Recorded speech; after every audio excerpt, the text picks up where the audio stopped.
Greetings, friends. Welcome to another episode of The Mistake Zone, your weekly dose of our lives and mistakes within them. My name is Jaren Wade. Joining me are my best friends Matt, Julian, Rakush. Whoa. What just happened? Jared, I don't like this energy. Matt, Matt, I have a question. Uh-huh. When was the last time the clams were good? The clams? Matt, you know what I'm talking about. I'm still hurting. I'm still reeling. Actually, Rakush, Yes, Jaren? when was the last time 7 years of hard work resulted in a balloon deflating in front of your face? Guys, what is going on? Julian, when was the last time love died Oh, right in front okay, of I your got you. eyes? I got When in high school. you. Damn. Ooh. Boys, My Dress Up Darling debuted Oh. on January 19th, 2018.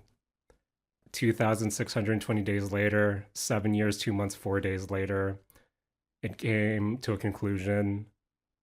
And boys, Uh-huh. I'm still not over it. Oh, Matt man. Alba, Jared? I told you day of that I kept refreshing the digital copy I was reading, and Mm-hmm. no additional pages were added, Matt. Oh, man. No additional pages were added, but before we get into that, I have Mm-hmm. to turn to our boy Rakush. Jaren, what outfit won? Because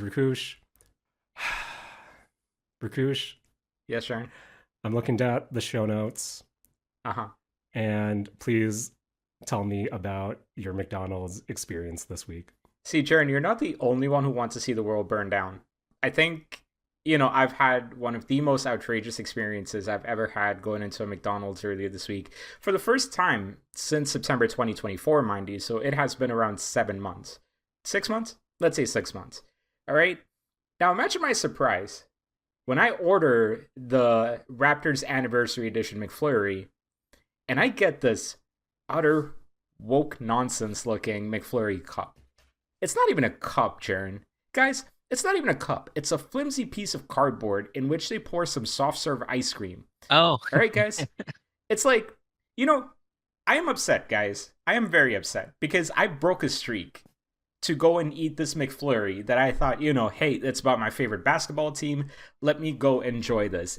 And all it did was open up my mind. It opened up my mind to all this woke nonsense man. that's happening with the climate, guys. We all know, it's just as Rakush says, DEIDC. You know what I mean, guys? More like DQI. But Rakush, I do know what you mean. Not because I'm a good person, actually. So I don't know about that. I should probably stuff, say this but just very much out loud here because I have a nice job and everything. I'm just playing a character here, guys. I actually don't want anything to burn down. No, that cup does suck though. Does it actually? See, I know, Because yes. Matt, Rakush, I'm going to stop you right there because I wanted to get to this right away. Time sensitive, but Matt, remember when I used to review sparkling water on the show? Mm-hmm. Mm-hmm. Because our friend Rakush put it so, let's say, less than positively in our group chat. The reason why I was almost late to this fine Oh, program, man. not only because I was still crashing out over our girl Marin and our boy Gojo, Mhm. but in my hand, I too am holding a 95 McFlurry, the latest of the McDonald's Raptors collaboration. And Mhm. boys, I wasn't around for the Grimace milkshake, but Rakush, past you hating everyone, McFlurry itself, as I start to bite in, what were your initial thoughts of the taste? To be honest with you, I got almost done with the McFlurry before I was like, wait, how does this taste? Because I was so upset by like the actual cup itself. Jokes aside, like I saw the cup that they give it to you in, and first off, they don't give you that nice plastic spoon anymore. Yeah. And then like they put it in this weird ass like folded cardboard cup thingy, Yeah. which also the design of the cup, by the way, when you open it up, if the ice cream melts, how the hell are you supposed to drink the actual milkshake that it turns into? And the plastic spoon had a purpose. It was used to like mix Exactly. it. Yeah, so now Mhm. it's barely mixed these days. Exactly, yeah. So it's like you're basically getting just like soft serve with shit in it, right? So going back to Jaren's question about like how did it taste? Like it was fine. Like I kind of liked how the Pop Rocks interacted with like the flavor, Oh, the there's Pop blueberry Rocks in it? flavor. Pop rocks in it? What is the flavor of this Kind of. McFlurry supposed to be? So I'm eating the McFlurry right now, and initially, as I said, it looks like Grimace. It has a berry, I guess it's the vanilla soft serve base with a Yeah. purple berry flavor mixed into turn it purple. And it does have, popping candy in it as well. So Like I can hear some of the popping candy when you're talking. yes, that's my ASMR experience. Matt, I apologize. I did not think this through before I proceeded with this $5 goof. It actually just means that your mic is really good, by the way. Regarding guys, I know this was a goof on Rakush's part, but you guys really sound like you hate the environment about championing how much plastic you want in your McFlurry package overall. But packaging aside, I think my popping rocks are a bit stale. I don't know about your experience, Rakush, but in terms of the berry McFlurry-ness, I'm really not a fan of berry-based ice cream, to be honest. Fair. So I understand what they're trying to do with the Raptors 95. You have the red, you have the purple Raptors team colors. But I feel like in terms of Raptors collab, Rakush, did you have the Scotty Barnes Raptors McFlurry from like last year? Nah, to be honest, like I've been avoiding McDonald's quite a bit just for like health reasons, but this is the first time I actually saw a McFlurry that was collaborating with the Raptors. I didn't know one existed with Scotty Barnes last year. Where the one last year was mostly just red food coloring and a bunch of chocolate and Smarties. So you were essentially just getting a Smarties McFlurry that was red and had some chocolate fudge on it. Where I think that was too chocolatey. And I think this one is just a hint of berry with stale Pop Rock. So Yeah. I'll be honest, 0 for 2 for the Raptors McFlurries right now. But Yeah, like I think I'm in the same boat as you where like I'm not the biggest fan of Berry McFlurry specifically. I do like strawberry ice cream and stuff like that, but with McFlurries, I personally prefer it being Smarties or like the Oreos because I like a little bit of a crunchy texture in there with that as well. That's not just like candy. So yeah, this one was a little bit overwhelmingly sweet, personally at least. So yeah, like I wasn't actually a big fan of the quality itself. But I don't know how much of that has to do with that stupid fucking cup that they give it to you in. see, I don't have an issue with the cup because one, I like the environment. Two, I like to You gonna throw it in try to recycling, limit how Jared? much. I like to limit how much microplastics I consume in my body, which, all us here, we grew up in the 90s, boys. We have a bunch of microplastics inside us already. I'm like all microplastics. Our parent, we dodged the lead, but maybe the microplastics will get us in a few years. To be honest, I think I could do with a little bit more microplastic in my body if it means I got the fucking spoons back. Yeah. I honestly don't know your issue with. Okay, I'll admit it. The wooden spoon, less ideal. Just because when you do bite into it, or have some of your McFlurry, you do have that wooden spoon kind of scraping in your mouth. Not the best mouth feel. But I think just because when we went on vacation overseas in Europe, they've had this, I guess, McFlurry packaging for a while now, and even here in Canada. So, as you said, Rakush, you haven't been to a McDonald's in a minute, catches you off guard. But I think this is part of their, attempt to limit plastic. I don't think it happened similar, around the same time where they replaced the plastic straws, but I think it was within that ballpark kind of transition period for their utensils. Yeah, and look, like to be fair, like the spoon itself, whatever, to be honest, like, I can live with that. I think what's annoying for me, if I'm actually talking objectively about the cup itself, is the functionality of it. The way like the top part folds over and stuff like that, like it kind of forces you to have to eat the McFlurry very quickly. Otherwise, if it melts, again, I'm not sure how you actually drink it out of that cup. And I'm not someone that likes to rush with like ice cream and things like that as well, especially when I'm getting it during work hours in the office. Like sometimes I disappear for like a meeting for like 30, 45 minutes, right? Like I'm going to come back to it being melted. So like, what do I do at that point? So I do think like, again, just kind of putting the jokes aside about the environments and stuff like that, it's just the design itself is not great regardless of the material being used. Like I went to IKEA earlier today and they now have kind of like these recycled like lids and stuff that you can use as well. That's something you could have definitely made for a McFlurry or for like any of their drinks. But it's just, yeah, like regardless of the materials, the design itself for the cup kind of shit. Yeah, goofs aside, I love how we're trying to cover ourselves. Yes. Again, but just play a character here. I do like the environment. You know, it's true. future As I was generations. driving home, trying to make the recording in time before I got the alert that we would start a bit later. Yeah, normally when I do receive these McFlurries, not that I'm buying McFlurries every week, the tops are folded over. This time it was just straight up.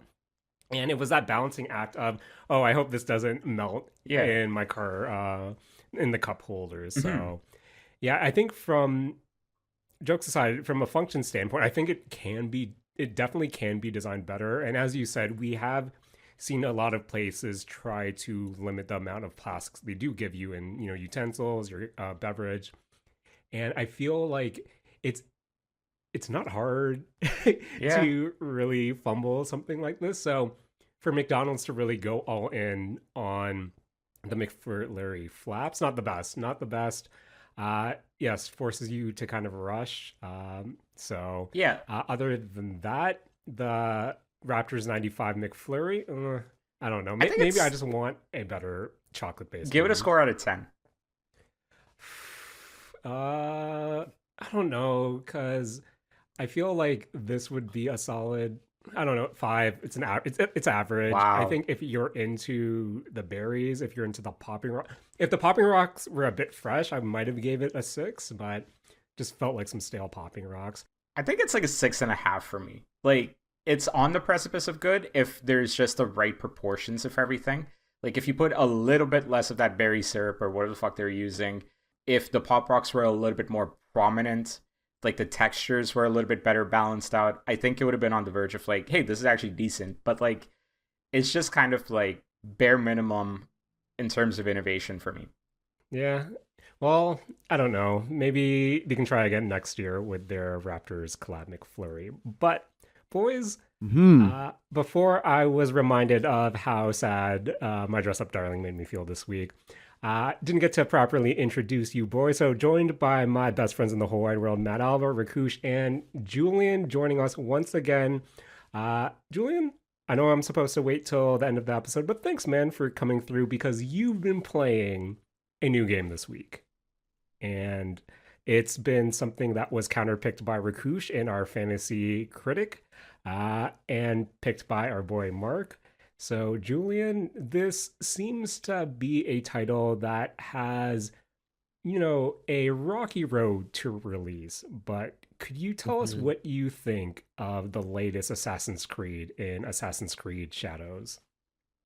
So I've liked the RPG Assassin's Creed, and I know like that's kind of controversial to some people because like for some people like when Origins kind of came in and they did the whole RPG thing, that's when a lot of people like kind of ducked out. And this is kind of a continuation of that. So me personally, I am really enjoying it because I mean I enjoyed Odyssey and enjoyed Valhalla. I think like the big thing with this one is the setting, Yeah. and the setting is like really carrying a lot of it, Oh, if I okay. had to be honest. So, Julian, let's break Glorious this new down a point. bit. With Assassin's Creed Shadows, you do have two protagonists, but Yes. how are the two protagonists introduced? Because I've been hearing some mixed things about kind of their role in the story and then how the players, get to control them. Yeah, I think my big concern going into this game was the dual protagonist because so when if you played Odyssey or Valhalla, they tried to balance it where you could go stealthy, but you could also just not go stealthy. You can go like warrior route.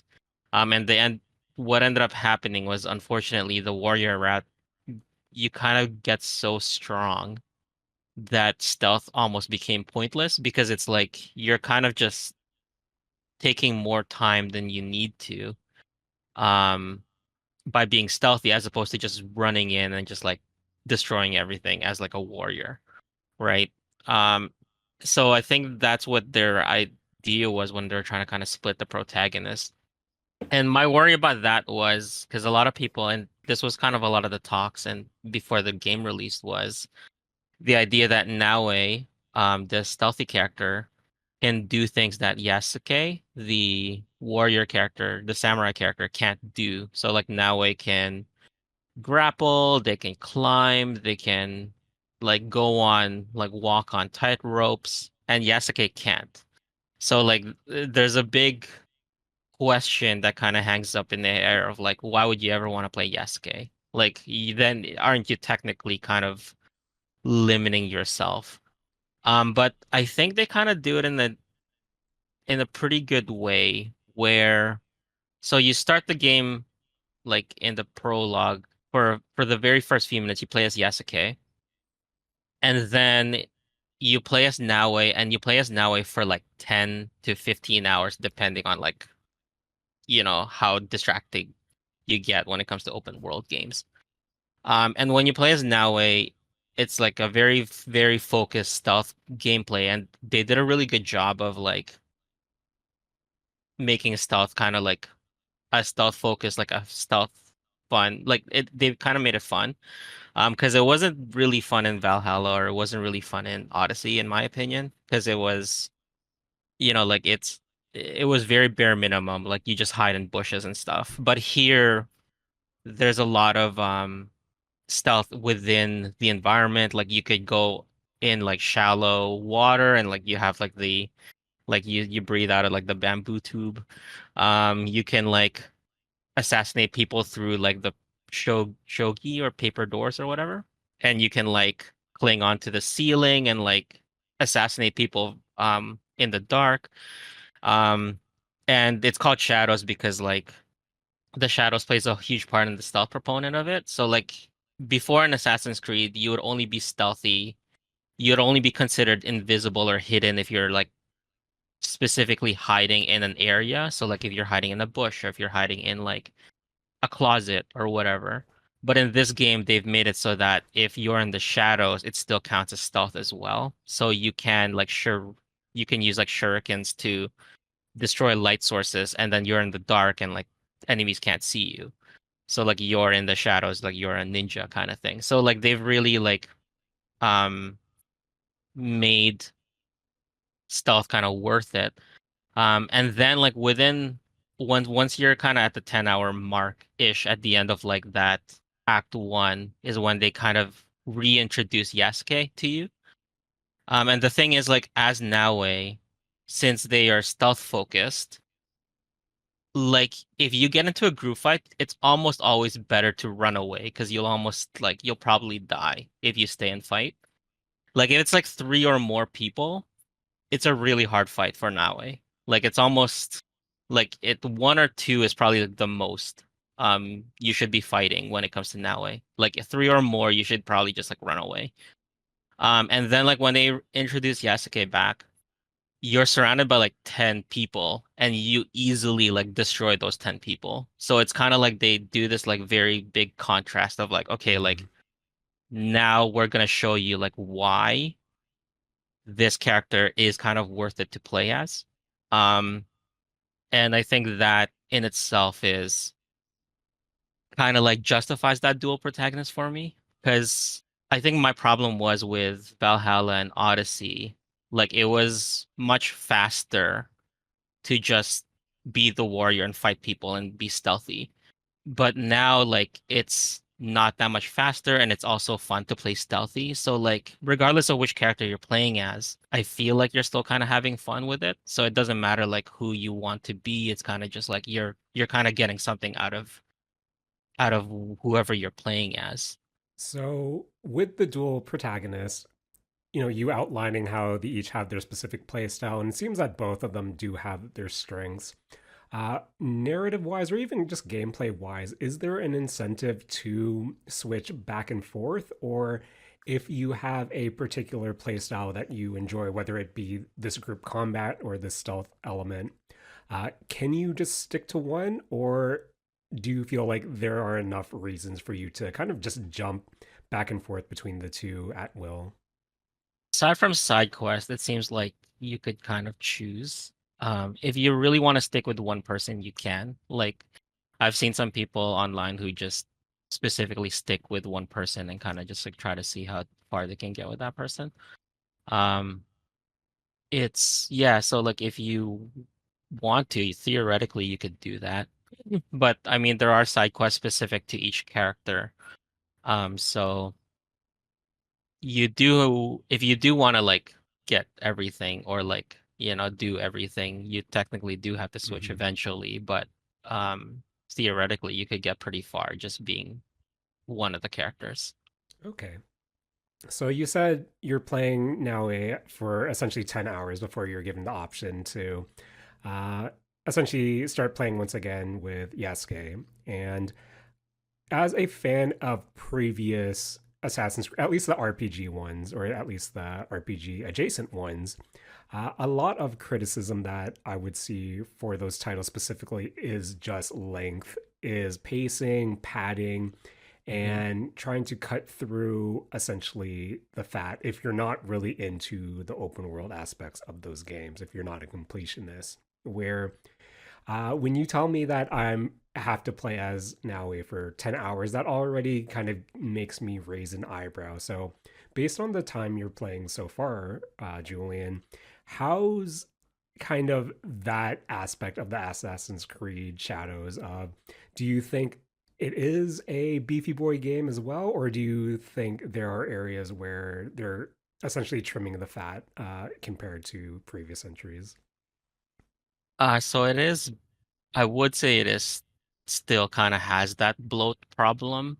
Or I mean, I put problem in quotations Hmm. because the thing for me is like that's kind of why I play these Right, right, right. games. Hmm. I enjoy like I enjoy clearing things off a map while I have like a podcast or like an audiobook in the background. And like these games kind of like really like suffice for that. Okay. Um, but the thing is like I think if you can th- this game I think is a lot more flexible when it comes to if you want to ignore those things. So for Odyssey, the bloat was pretty much required because you needed to reach a certain level before you continued the story. And then in Valhalla, they kind of like forced you to do every single like side quest-ish mostly in each region before you can kind of move on. So like that really extended it. For this one, I feel like um as long as you're kind of upgrading your weapons, uh it's pretty easy for you to kind of just if you want to like kind of move on and just focus on the main story and kind of just do like some of the side stuff.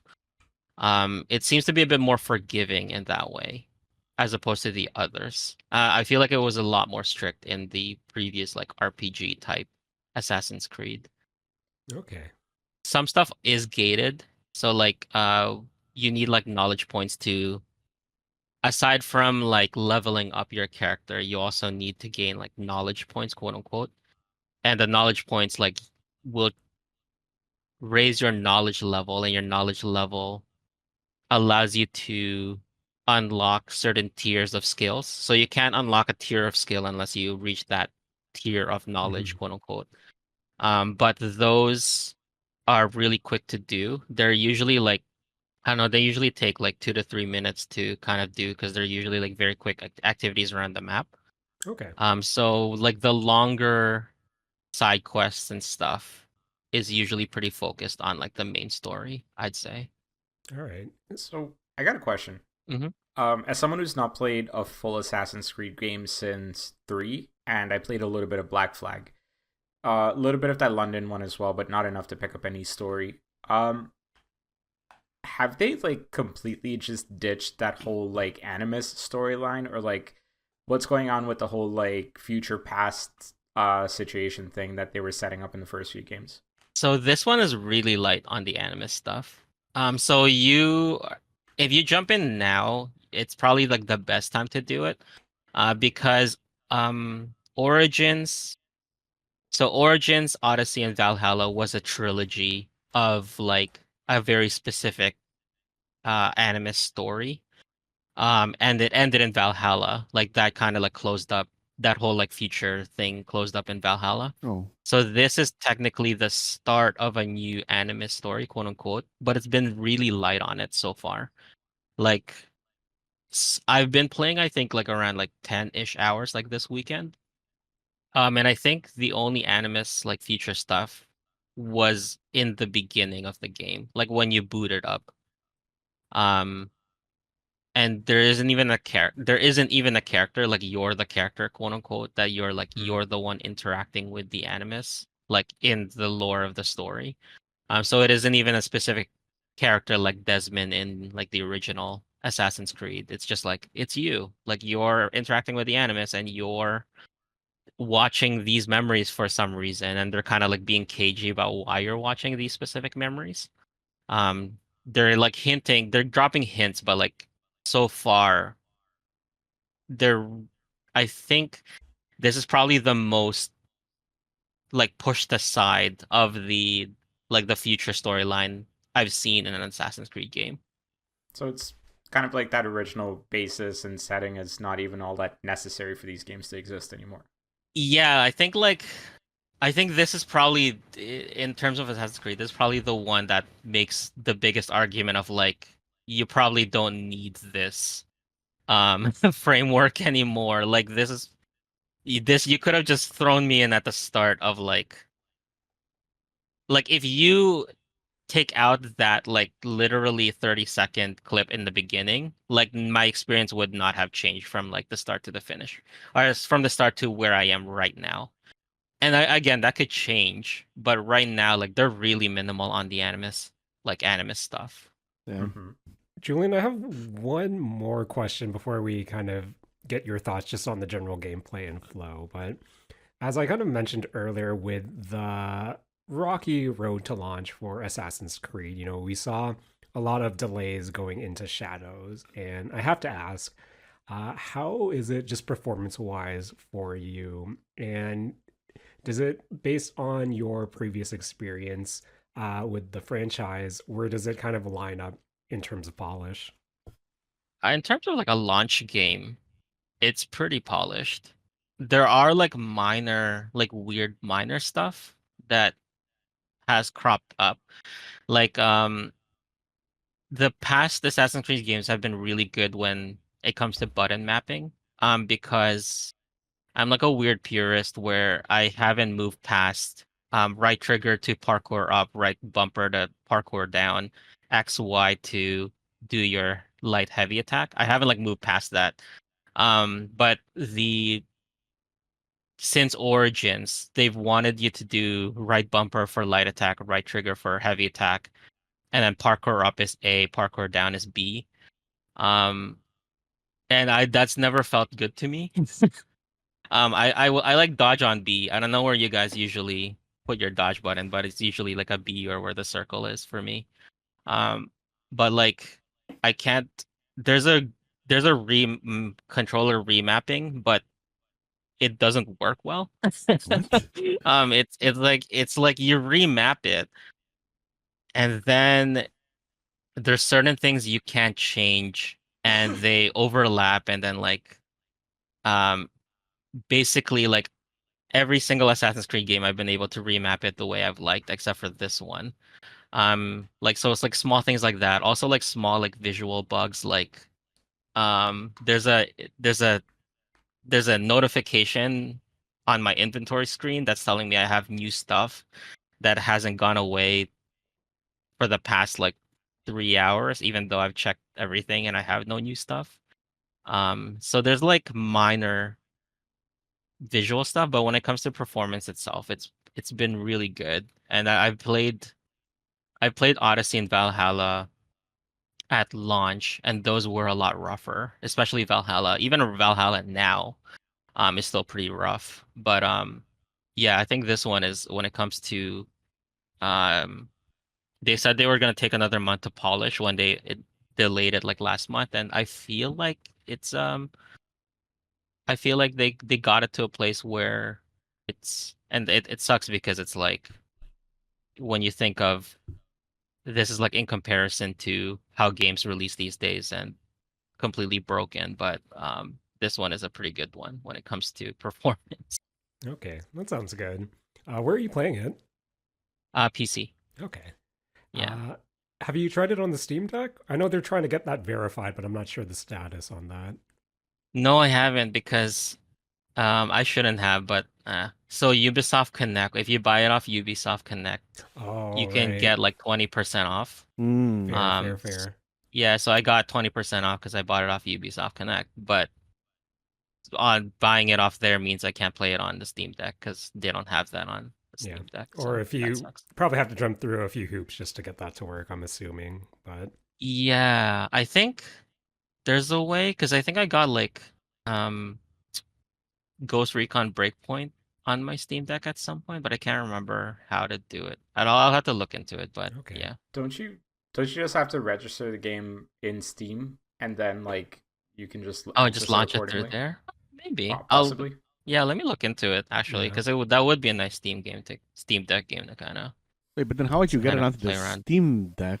Unless I missed some important part of that. Yeah, I think it depends if you're able to install the Ubisoft Connect via Linux, if they have their Mm. own launcher, I believe, Mm-hmm. or if you're just trying to boot Windows into that as well. But a lot of workarounds, maybe, and not even sure if uh, you can probably work around it just because, I worked around getting Infinity Nikki and Zone Zero to get into it, but it Mm-hmm. might take a few hours, or no, not a few hours, just a few minutes of watching a YouTube tutorial to see if you're able to kind of Jimmy work that together. Uh, but Julian, I know we've asked you for kind of your general thoughts. Before we move on, though, in terms of just general gameplay feel between our two protagonists, how are you just liking the game so far? I'm really enjoying it. Like I said, the setting is doing a lot of heavy lifting. Mm-hmm. So it is the area of Japan that encapsulates like Osaka and Kyoto.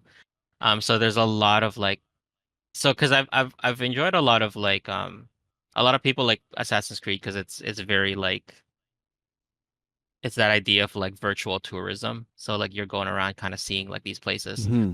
And this is when it comes to shadows, it's like, oh, I've been here, or oh, I've seen that. Um, so like you walk around Kyoto and you kind of see like the castle and like the bamboo forest and like Oh man. you kind of see those things. Yeah, so like you see, there's a lot of things that are like the setting is doing a lot of heavy lifting, and it also like you can. I don't want to say it's a cliche because like at the end of the day, like it Mm-hmm. is pulling from a very specific thing, but it is like a very like at least Yasuke's story, it's very much framed as like that idea of like that samurai like revenge kind of story situation. Um, like Seven Samurai, like that those types of movies, like so like that also is really positive for me. And it's interesting too, because like it does pull from different parts of the culture that I wouldn't have expected. Because when it comes to the soundtrack, for example, like when it's like ambient music, it's like the type of music you would expect when it comes to like when you think of Japan. But when it comes to like big story beats, like J-rock, like they use J-rock, it kind of like comes in, and there's like like Japanese rock music with like vocals like coming in, and then Mm-hmm. like when it's Yasuke, they put in like trap music, which I don't know, may or may not be a microaggression. I'm not sure, Uh-huh. um, but like they are pulling from like places in the culture that I didn't expect when it comes to when I'm thinking of like an ancient Japan setting. Um, so I don't know. I'm really enjoying it. I'm really liking it so far. Um, Yeah. I can't believe I'm How about to much? ask this, and I'm sorry if I offend anyone. But Julian, Mm-hmm. does Battle Without Honor or Humanity ever play in this game? Ooh, I don't know what that Jared, is. that's That's the an kill. endgame song. The Kill Bill song, essentially, Julian. Oh, not so far. Oh No. man. Okay. Okay. But Yeah. that's Assassin's Creed Shadows. Julian, final question. How's that bamboo cutting tech? Yeah, pretty good. It's like one of the first things they like tell you to do. Okay. Oh. Sounds good. Yeah, they're like, oh, you should test out the samurai. Test it out on these bamboo, and you're like, cool. Like immediate, like 30 minutes into the Wait, game. is that like All right. super relevant, or did they just put a lot of like work into bamboo cutting tech? Like, I'm not sure. I oh, mean, okay. I just because you do it in Ghost of Tsushima too. I think is kind of like Okay. where I'm getting at, but that's loves Well, cutting bamboo. Okay. Julian, you opened the floodgate, so now I have to ask. Mhm. How does it compare to Ghost of Tsushima? At least I'm gonna assume the Yasuke portion, but just overall, um, there's bound to be comparison, so might as well just go to the source of the of us who has played it. Yeah, Ghost of Tsushima, I think, is like it's a very much more directly like inspired by like old samurai movies, like very clearly, like even Mhm. to the fact to the point that it has the filter for it. Um, but this there are trappings of that in Shadows, but it's not to the extent of Tsushima. And I think when it comes to Assassin's Creed Shadows, they like nowadays experience if you don't play as Yasuke, you can pretty much play it as like a ninja simulator pretty much. And I'd say like Tsushima is great when it comes to the samurai aspect, but the stealth part wasn't really like the ghost quote unquote part. I mean you guys could disagree maybe, but I feel like the stealth part of that game was more the weaker points of it. Like I didn't really use stealth a whole lot in that game. I kind of mostly was a samurai Okay, because it was the honorable thing to do. At least as the game has Uh-huh. as the game framed it as. fair. Okay. So Assassin's Creed Shadows available now. Curious if that Uplay discount or Ubisoft Connect discount is still in effect, but definitely something, after your thoughts on it, Julian, I do want to check out more than I did, let's say, last week. But Matt, Mhm. I don't know. For some reason, every time Julian mentioned stealth, I was thinking, man, uh, if there was a Home Alone game, Uh-huh. how Lego would be such a versatile stealth item for your character, whether it be a trap or as a way to distract enemies. And now that I have Mhm. that wonky segue out of the way, Matt, Mhm. something was announced recently, at least hinted or teased. Hmm. Matt, tell us about Lego Pokemon coming in 2026. Yeah, so Lego and Pokemon basically just put out a teaser that was just basically a Lego Pikachu tail being built, and them saying, "Hey, there's gonna be Pokemon Lego sets in 2026." That's basically all they showed of that, and I don't know. It's very interesting to me that Lego is now partnering with Pokemon, or Pokemon is now partnering with Lego after all the stuff with like it wasn't Mega Blocks that Pokemon used to be partnered with for their toys. I know they did a lot of Nano Blocks stuff, but I don't know if that's also under Mega Blocks as well. Yeah, I believe it was Mega Bloks. Mm-hmm. But they didn't really put out that much information about what they're going to be doing. They just said, "Hey, 2026, yo, get your wallets ready because they're about to get fucked." But mhm. Now, we've seen Lego and Nintendo really collab over the past few years with the more, those creator aspects with the NES Mhm. or the, I believe it was the NES or with the TV and you playing Mario or something on it. Yes. And then on the flip side, you had the more, let's say, kid friendly variants with the Mario and even the Animal Crossing, where Matt, Mhm. not to steal your thunder, but in terms of how they'll probably focus these sets. What do you think they'll go towards? That more adult creator focused or more kind of kid friendly focus, similar to Mario or Animal Crossing? And of course, Mhm. which would you prefer? I mean, what I am honestly expecting out of a Lego Pokemon is probably a 90-10 split in terms of like children sets to adult sets.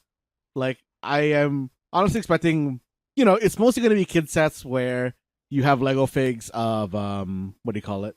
Just like trainers, and what I kind of want to see is like Lego figs of Pokemon themselves, and they're going to be in like, oh, like, hey, here's like a, you know, kind of at the same level of the Animal Crossing Lego sets. Like, oh, here's a Pokemon Center.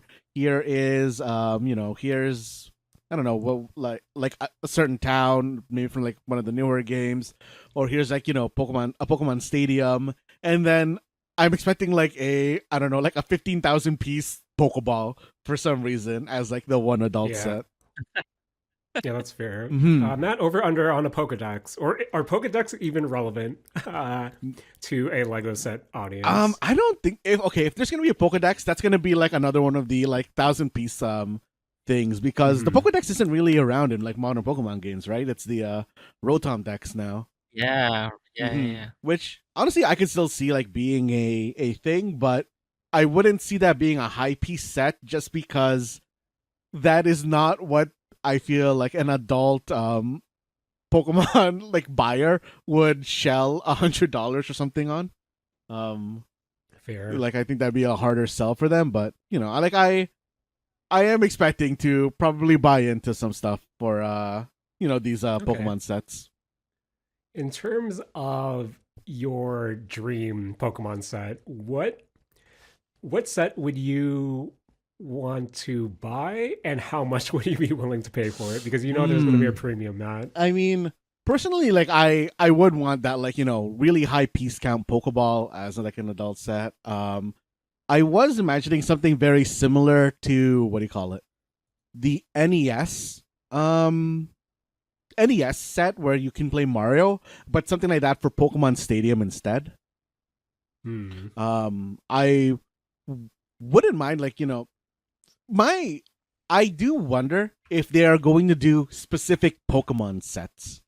Like outside of probably Pikachu, and maybe I'm gonna assume there's gonna be a Charizard set, but I wonder if there's gonna do more sets outside of those two, because I'd be very interested in if they make sets that are kind of on the same frequency as the Nanoblock sets, because the Nanoblock sets had a lot of Pokemon in them, and from like what I've seen, like some of those are a real pain in the ass to build because of just how small they are, and honestly also how detailed they are for the size.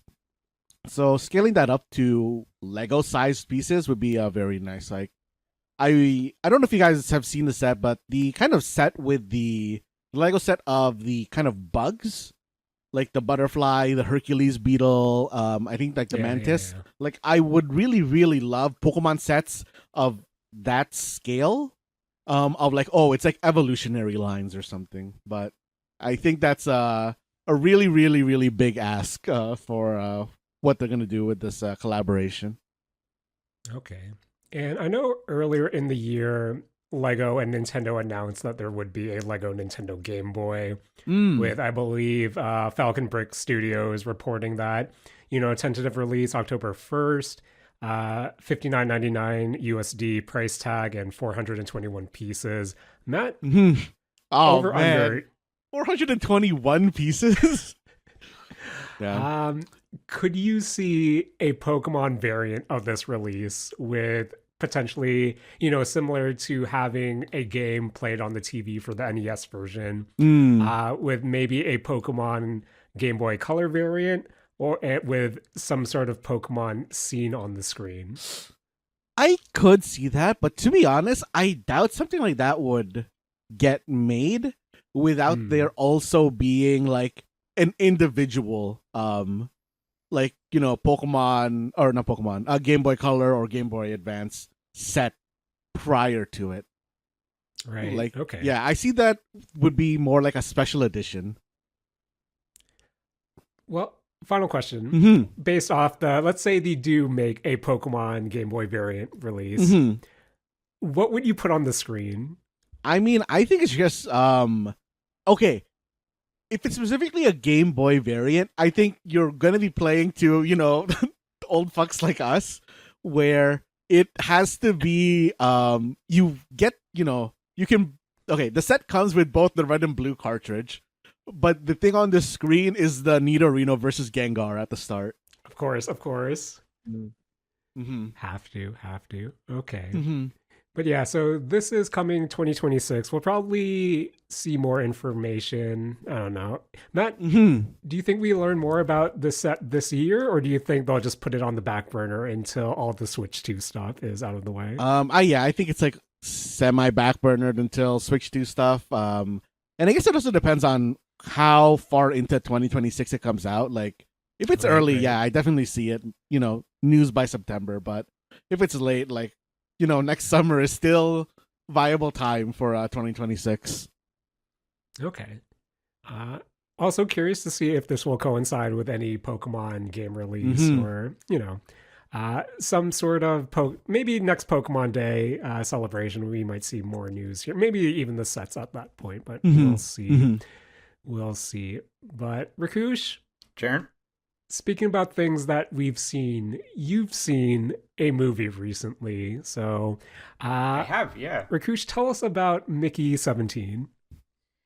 Yeah. Funny enough, I actually watched it before the last recording. I just didn't really get a chance to bring it up. But Mickey 17 is the latest movie directed by Bong Joon-ho, director of Parasite. I also hope I got the name right, pronunciation-wise. Stars Robert Pattinson as Mickey, titular character. It's an interesting concept. It is a sci-fi movie. General concept is that the character Mickey is essentially an expendable character on a spaceship on its way to a new planet from Earth. It's a little bit dystopian in the sense that, like, yeah, Earth is, well, not that dystopian considering how the Earth currently is, but yeah, just it's going to shit. There's a lot of natural disasters that occur, not a lot of opportunities to make good money, things like that. And so they find themselves, Mickey and a few characters, on a spaceship. As an expendable character, Mickey is basically a lab rat used to figure out, like, certain how certain things work, like how illnesses work. Can they work out a vaccine using him as kind of like, the lab rat, things like that. It's a really interesting movie. I think it is honestly one that I would highly encourage people go and watch in Sorry, theater. Rakush, I think you're bearing the lead here, but one of the main concepts of Mickey 17 is the fact that as a lab rat, the reason why he's able to do those experiments is because he's expected to die, hence being an expendable. But every time he dies, they essentially reprint him, and hence the name Mickey 17th, where the story itself kind of follows the 17th Mickey or the 17th reprint of Mickey. Yes. Thanks for clarifying that. I did actually forget that to mention that. But yeah, it's definitely one of those sci-fi movies that I would highly recommend go and watch in a theater, because I would say it's one of those movies that even like 7-8 years ago would be a little bit more commonplace, that it's just not really all that commonplace in theaters anymore. Julian, this movie has similarities to one of our favorite movies. At least I know it's my favorite movie, and we've talked about it before, which is Edge of Tomorrow. And Yes. yeah, like a big, of course, it's like, just like the dying, waking up kind of thing. Mm-hmm. But I just kind of really like a lot of, like, the themes that come along with something like that, right? Like this idea of, like, what is exactly living? Like, what does it mean to be alive? Like, what is a real life? What is an expendable life? Things like that as well. A lot of those, like, open-ended philosophical questions that I'm not sure that I ever enjoy movies trying to answer very directly. I don't think Mickey 17 tries to answer it directly. Jaren, I know you watch this movie as well. Maybe you can kind of like chime in a little bit on that part as well. But like, I just kind of really liked how the writing, like the whole script was really well done. Some of the characters were like, pretty standard parodies of like modern political figures, yes, but like I still liked it. Yeah, with you kind of reflecting back on it, Rakush, since I saw this, I believe opening night or the day after. It has been quite some time, but it's slowly coming back to me. But there's one point I wanted to touch on that you kind of tried to pass the baton to me about, and it's that aspect of with a kind of a rebirth movie like this. You would expect it to play with that existential dread element of who's, what does it mean to be the sense of self? Are you like, as a reprint, are you the original? And if there are multiple reprints at the same time, who would be the quote unquote true one? While I want to say it scratches that theme, that topic thematically a bit. I don't think this is a existential dread movie where it's not really in your face, in my opinion, compared to similar stories that I've seen in different mediums. Where with Mickey 17, I think it revolves a lot more around kind of class hierarchy and just what it means to work under a particular government who does see you as disposable, and what that means to your well-being, where you try to find and where you can actually find some sort of sense of peace in a cycle of death. Where that was something that I don't know, I'm weird about existential media like that, so I was actually surprised that it didn't necessarily dig deep down. Mind you, it probably does, and I'm just too much of a small brain to really read into it. But there's one thing I want to ask you about, Rakush, as someone, who seems like he's enjoyed the movie.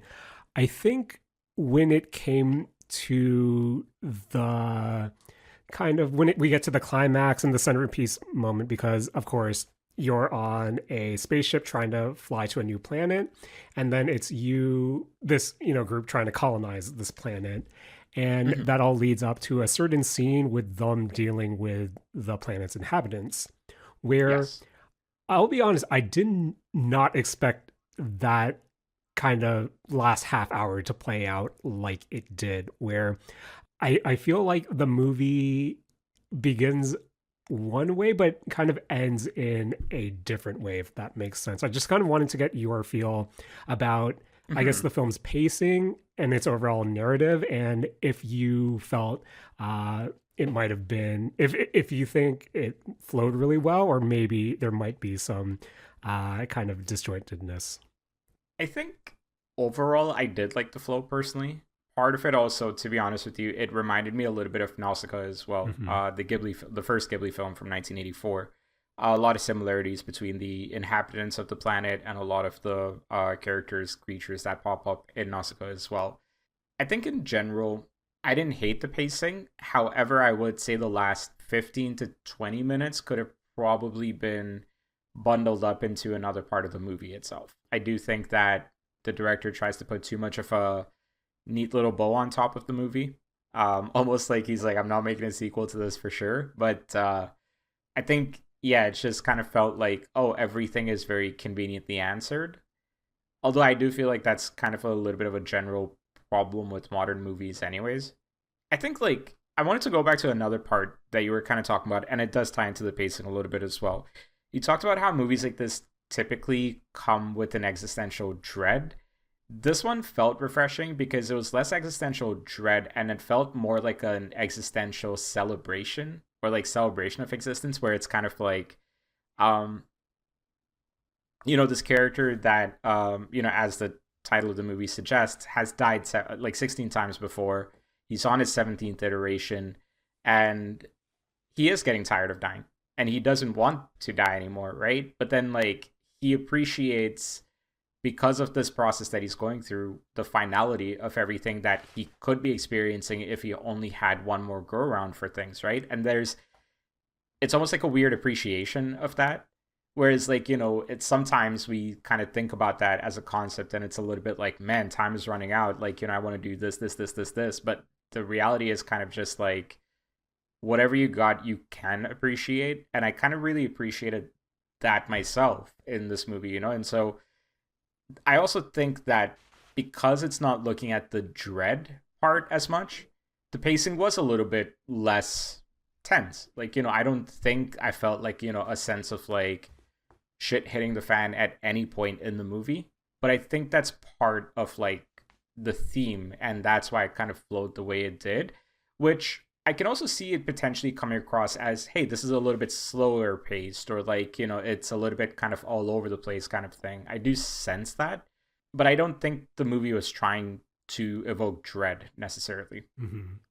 Which is kind of surprising considering the amount of times like Mickey's character is asked, hey, what does it feel like to die? Where I feel like in something similar that does kind of steer towards that dread direction, I'd have like a pit in my stomach every time that thing was asked. But here, I feel like there is, I don't want to say, maybe it is a sincerity, but it's less loaded than you would think it would be, to me anyway. Once again, I have to note that maybe I'm just not trying to look deeper into it. But yeah, I feel like it was a lot more digestible than I thought it would be. I have to ask you, Rakush, what do you think of Robert Pattinson's performance, especially as these variations of Mickey? I have not been the biggest fan of Robert Pattinson. I thought he's just fine. This movie, I think, was the one where I was finally like, I actually appreciate what he brings. Have you seen The Lighthouse? Lighthouse is so good. I think I respect him. I just don't think that the way that people talk about Robert Pattinson is necessarily indicative of him being one of the best of our times. I think a little bit of that, if I'm going to put a hot take out there, I think a little bit of that is an overreaction to people thinking Robert Pattinson is a Twilight actor, and people just trying to make an extra point about, oh, look, he's actually a good actor. I think it's a little bit of that sometimes. Twilight was great. What was that? Okay. But yeah, actually, to that point, I was actually, to be honest, boys, I didn't know anything about this movie kind of going in. So maybe it speaks to how much of a hermit I am, but I didn't realize it was Robert Pattinson. It was always in the back of my mind of, wait, is this Robert Pattinson? And then it wasn't until like the credits rolled, I was like, oh, it is. So I give him credit for, as someone who doesn't really go out of his way to watch his movies, I was surprised at his performance. You said Patterson twice. It's Pattinson. Pattinson. Rakush, you've known me for decades now, knowing that, one, I can't pronounce names, and two, I'm not even going to try to bother correcting it at this point. You got it. Classic Jaren. All part of how poorly I host this podcast. But Rakush, yeah, man. Final thoughts on Mickey 17. It's a movie that reminded me of two things I really, two pieces of media that I've really liked in the past. Nausicaa and Edge of Tomorrow. I don't think it's necessarily a perfect combination of both of those things, but it does clearly seem to be inspired by certain elements of both those movies. I think it's a breath of fresh air. Yes, there's a little bit of that like nihilistic nothing matters element with this movie that also is kind of a little bit prevalent in a lot of just reality nowadays. But I do kind of really appreciate just the little bit more of like, there's actually a third piece of media that it reminded me of a little bit, which is one of the early episodes of the 2000s Doctor Who series where they travel to the very end of time, to like the very end where like, it's all just kind of folding. And there's this concept of like, not everybody gets to experience that. It's a very special sort of experience and a very special sort of moment. And as twisted as it is, there is a sense of beauty to all these things as well. And it's just kind of like this idea that like when nothing matters, you make things matter a little bit. And I kind of got that, a little bit of that from the movie. This idea that like, these people that are struggling find each other and just kind of make meaning out of like, whatever it is they're experiencing. I thought it was really cool. Now, I will admit, I think I probably was thinking a little bit deeper with these things because of the things that it was reminding me of.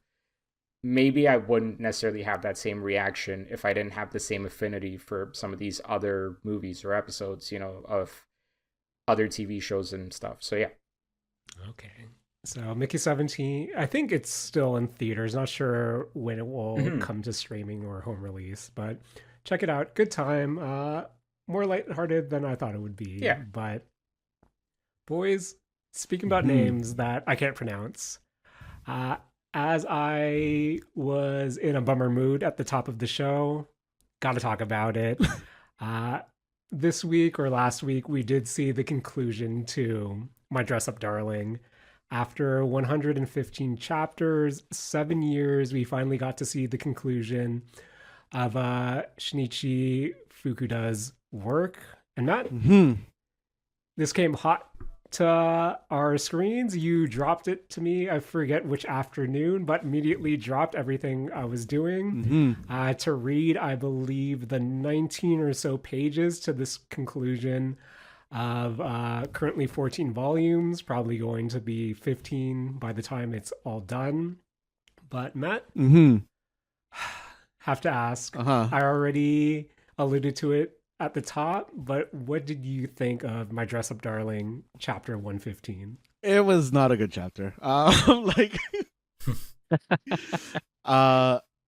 I understand why people are like saying, hey, like it's a good ending. This isn't a good ending. I don't agree with it. It is a, I guess, happy ending, but it's not a good ending. And it did end this way because of the author's health. Like, she is, from what I understand, like, maybe not going to be able to finish the series on her terms if she didn't end it now. But, man. That's a very crazy sentence to say with the amount of laughing that you're doing, by the way. Yeah, well, Matt's trying to work through the pain. He's trying to work through I understand, Matt. I understand. You use humor to mask, the pain of a beloved manga ending in a subpar way. That's not what I'm talking about. I'm talking about the author's health and the fact that she might not be able to do it. And then, like, there's a weird chuckle that came out as you're saying that. Okay, I mean, okay, the author is not in good health, right? Like, she is going to be ending it like this way because she wants to be able to end it on her terms. Like, that's just like the way it's going to be. But I personally, like I said, did not like this ending. It is basically just a time skip, a uncertain amount of time into the future. To be honest, I barely understood that it was a time skip. They didn't show a wedding photo of the two main characters. I would have thought this is just, the next day after, what do you call it? Like the previous chapter. So to set the scene, it is a time skip, as Matt alluded to. The final chapter really takes place in Gojo's, I believe, home with his grandfather. We do see a picture of Gojo and Marin's wedding. And one thing that caught me off guard, Matt, there was one specific panel with the grandfather that made it seem like he passed. Yes. I think that was the purpose of that panel, though. Yes. Then a few pages later, we see, nope, Gramps is still alive and kicking, which really helps add to that positive feel of the ending at the very least. But for the 19 pages or so, it's essentially just Gojo recapping kind of briefly how he's got to that moment, how, Marin really opened up his world. And then we find out she's a professional model now. We do see a shot of her ad in one of the subway stations.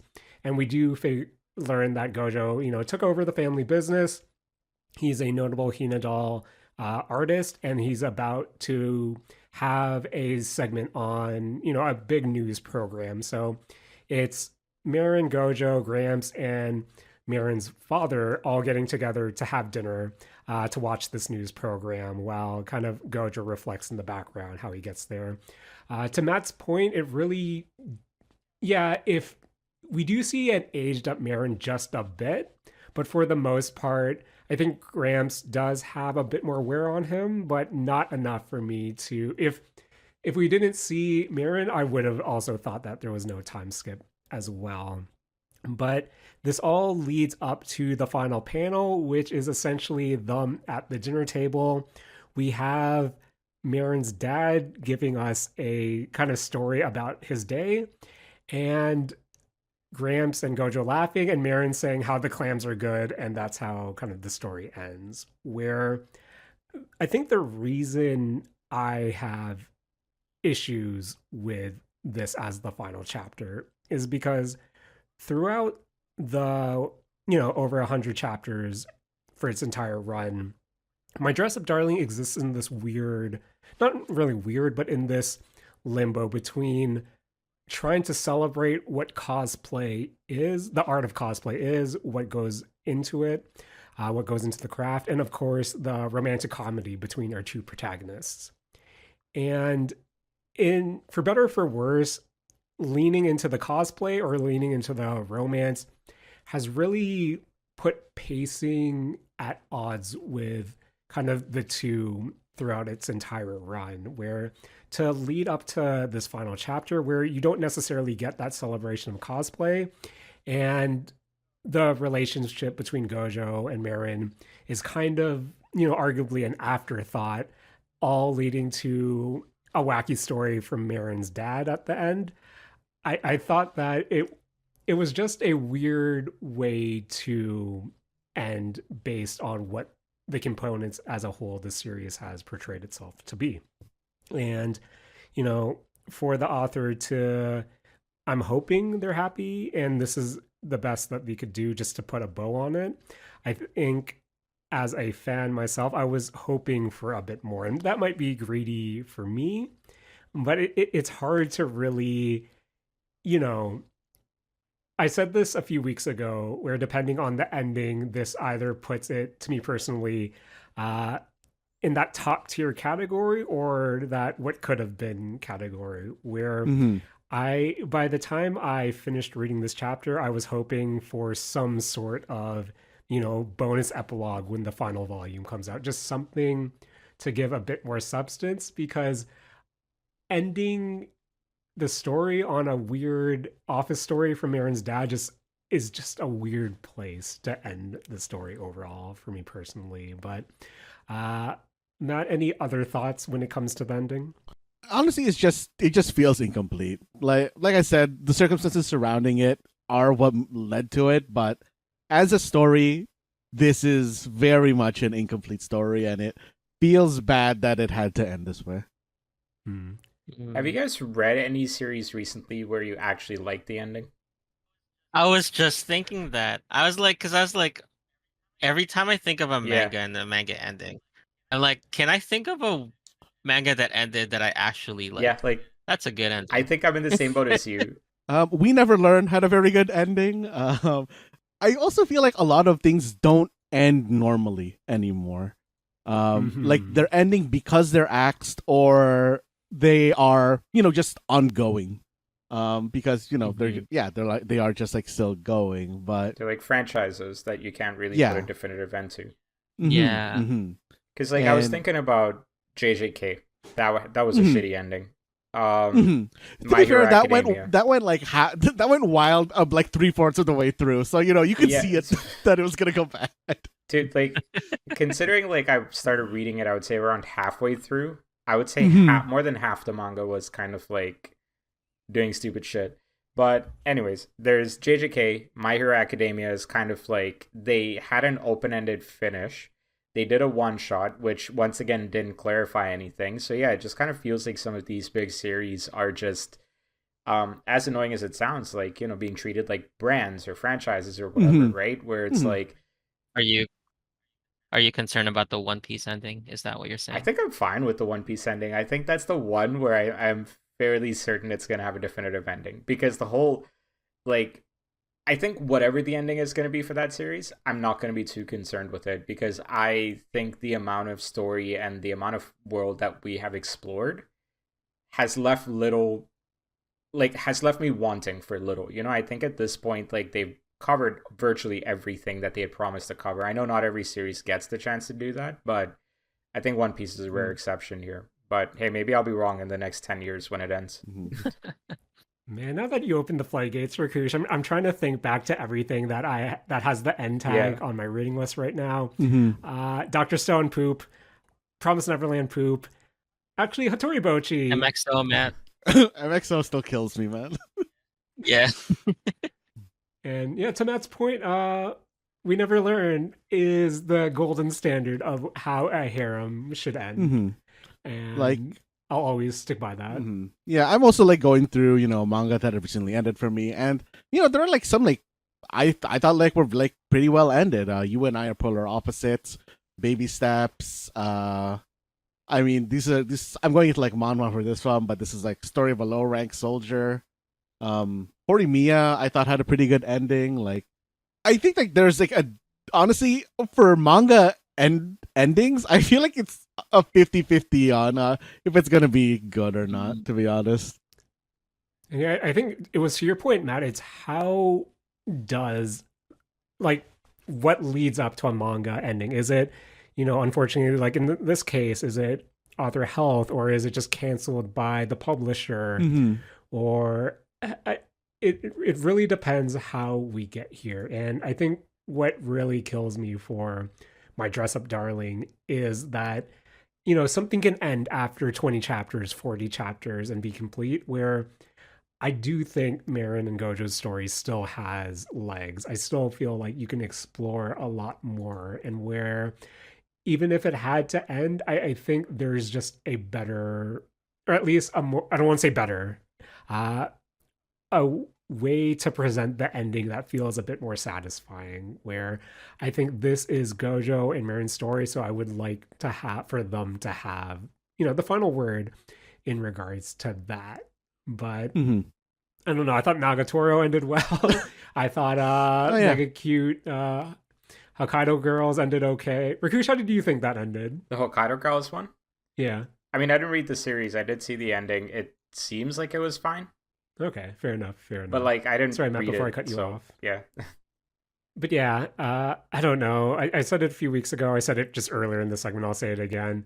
I like, for the most part, I like the journey of My Dress Up Darling, but it's hard to, read how it ends in its current state and think what could have been, because Matt, we backseat manga discussed this at length. So just to kind of see, potential story beats be really tied up rather quickly is just a shame to see. But wishing the best to the author, but it's me being greedy, just wishing that the last volume has something more. I got one last very philosophical question for you guys, okay?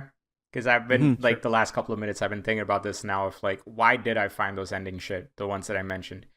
I feel like a big part of it for me is the amount of time invested in reading all of these series over the years, right? Like literally going from like being in my mid-20s to being in my mid-30s for something like My Hero Academia. Naruto was going from like being a teenager to being like early 20s, so I don't think I actually cared enough about that ending. But like just this kind of general idea of like the amount of time that you've invested, and when it feels rushed, it feels like that time that you invested was almost for nothing, right? Do you guys feel a little bit of that? And that might also explain why Matt actually likes the endings, because he skips through most of the dialogue. So yeah.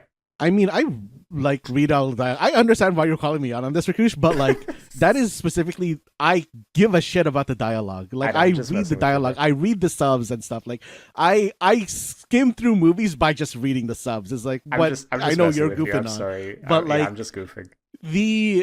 The issue for, I think, My Dress Up Darling isn't that it felt rushed at the end. It's more so that it clearly had cut content. Like they clearly cut things to get to the end, instead of wrapping everything up, like wrapping all the storylines up quickly. If that makes sense to you. It does. I guess the question more so though is like, does that make the how many chapters was it? 117? 115. Does that make the previous 114 chapters not good? I think if like the rush kind of started around like, I want to say 105, 110. Yeah. Everything before that I think is like perfectly good. It's like this whole kind of wrap up arc that was Mhm. honestly just kind of souring the experience of the whole thing for me. What's the last arc you would say? Like, if someone's reading this, where would you be like, stop at this arc? Haniel is like the Yeah. end. Yeah. Honestly, I think to answer your question, Rakush, like I don't think this invalidates the last few chapters, but to Matt's point, it makes me reread the Haniel arc with that sense of what could have been. Just because if you kind of go back to one of our previous episodes, kind of when that arc specifically wrapped up, there were so many potential plot points that could have been explored. And, whether it be deeper storylines involving cosplay as not only as a hobby, but as a profession, or or even Gojo and a potential conflict between creating Hina dolls, carrying out the family legacy, or, potentially partnering with Marin to go professional. And likewise, what it means to design cosplay for someone who wasn't Marin, where I feel like those doors were not necessarily opened, but you could peek through them throughout the ending towards the Haniel chapter. And then once that concluded, we started to see everything get wrapped up, a lot faster than you would want. And all of a sudden, all of those peaks you can see through all these doors were suddenly closed. And yeah, where it was a good journey, there were some ups and downs, of course, but kind of at the end of the day, it is that there definitely was more story to be told, but unfortunately we won't be able to see those stories be told. And I think as a fan who has invested all that time, to answer your question again, of when I think of when a manga or even an anime series or even just a piece of media in general, when you've invested that much time and for it to not necessarily have something you deem satisfying, I think another point that we can all relate to is, Mass Effect 3, where you have something that, you invested so much time, you see all these story threads, and then for it to end on what was essentially a whimper at the time, that is deflating. And well, we always goof about, it's not about the destination, but the journey. Having a flat destination, can still give you stomach pains. Totally, yeah. And I think that's what I'm feeling right now, where I'm still gonna look at my 12 volumes on my shelf and think, yep, that was a cute story. But at the same time, when I look at the very end, I'll think once again, but what this could have been a better story is where I'm kind of feeling. Totally fair. And like all the questions I'm asking are not to downplay how you guys are feeling, right? Like I think it is justified because it's a conversation point. I think like as you guys were talking about this, I was also thinking about how Berserk is kind of in a weird spot now as well, because Miura passed away a couple of years back before he could finish the story, and just this idea that he's never going to be able to finish like drawing the story out himself. He did leave the manuscript with his friend, I think, for the finish, but yeah, sometimes like it is a little bit unfortunate, right? Like that's another series where I've been reading it since I was 18, 19 years old, so half my life, and like suddenly he was gone, and it's like, wow, okay, that sucks, right? Like, bummer that like he's of course not around to like take a look at and like finish up the story that he wanted to tell. So totally justified. But yeah, I will say, not to sound like that guy, but the panel where Marin kind of shows up for the first time in this chapter, like aged up Marin, asking if she's late to the whole celebration. I thought that was one of the best ways they've drawn Marin. So art on point. I do like the aged up Marin as well, even though it's just like a year or two since 114. So good shot there. It can't only be a year. It has to be way more than a year. Yeah, fair. If he's taken over the family business. So yeah, they must have graduated. She established herself as a model. So yeah, I don't know, maybe let's just say several years now. But I've been ranting for so long. I cried at the beginning of the episode. So Matt, final word on My Dress Up Darling 115. I mean, I don't really know what to say other than what we've already said. Like, it's 90% a good product, and then it kind of falls flat at the end. And again, I'm just saying for a character that didn't appear that often in the manga, to give Miran's dad such a notable piece of dialogue at the end, and for the last thing for you to see is Miran saying the clam's so good. I don't know, that's a choice. Mm-hmm. Not a choice I would have made, but still a choice. Mm-hmm. But speaking about endings, Matt, Mm-hmm. when one door closes, another one opens, and sometimes you have to use your spider webs to open them. Matt, there's a new, I guess, Spider-Man cartoon on Disney Plus. Yes. Matt, Mm-hmm. how's our friendly neighborhood Spider-Man doing? He's doing pretty well, pretty well. I had ended up watching the kind of like full 10 episodes that they put out so far of the new Your Friendly Neighborhood Spiderman, and I am really, really enjoying my my watch of this. Mm-hmm. You know, kind of touching on the stuff we were talking about at the top of the episode.